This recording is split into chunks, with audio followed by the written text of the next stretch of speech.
Hi hello welcome to ப்ரீக்ளோ. இன்றைக்கி என்ன பார்க்க போகிறோன்னா குங்குமாதி ஆயில். இது எப்படி யூஸ் பண்ணுறதுன்றதையும் நான் அந்த வீடியோவில் உங்களுக்கு காட்டுறேன். இது எப்போவுமே நீங்கள் நைட்டாக இருந்தாலும் டேயாக இருந்தாலும் யூஸ் பண்ணலாம். எப்போவுமே ஃபேஸ் வாஷ் பண்ணிக்கணும். ஃபேஸ் வாஷ் பண்ணதுக்கப்புறம் ஜஸ்ட் ஒரு 4 ட்ராப்ஸ் நீங்கள் ஃபேஸில் அப்ளை பண்ணிவிட்டு ஜென்டலாக நல்லா மசாஜ் கொடுங்க. நான் எப்படி மசாஜ் பண்ணுறேன்னு பாருங்கள், அதே மாதிரியே நீங்களும் மசாஜ் பண்ணுங்கள்.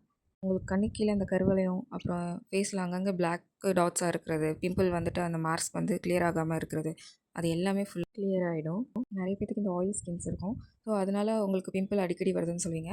ஆக்சுவலாக இதுவும் ஆயில் தான், ஆனால் நீங்கள் எல்லாருமே யூஸ் பண்ணலாம். ஆயில் ஸ்கின் யூஸ் பண்ணலாம், அது மாதிரி ட்ரை ஸ்கின் யூஸ் பண்ணலாம். நமக்கு பிம்பிள் வர காரணம் ஆயில் ஸ்கின்னால தான் பிம்பிள் வருதுன்னு எல்லாம் சொல்லுவாங்க. பட் ஆனால் அது ஆயில் ஸ்கின்னாலலாம் வராது. நம்ம ஃபேஸில் இருக்க அந்த டஸ்ட்டு, அந்த பார்ட்டிக்கல் நமக்கு அது பிம்பிளாக க்ரியேட் ஆகி வருது. அப்படி இல்லைன்னா நம்ம உடம்போட ஹீட்டுக்குமே பிம்பிள் வரும். ஸோ அதெல்லாமே நார்மல் தான், எல்லாத்துக்கும் வருது தான். அதனால் எதுவும் ப்ராப்ளம்லாம் கிடையாது. இந்த குங்குமாதி ஆயிலை நீங்கள் யூஸ் பண்ணி பாருங்கள். கண்டிப்பாக பிம்பிள்ஸ் நிறையா இருந்தாலுமே உங்களுக்கு ஃபுல்லாகவே கிளியர் ஆகிடும்.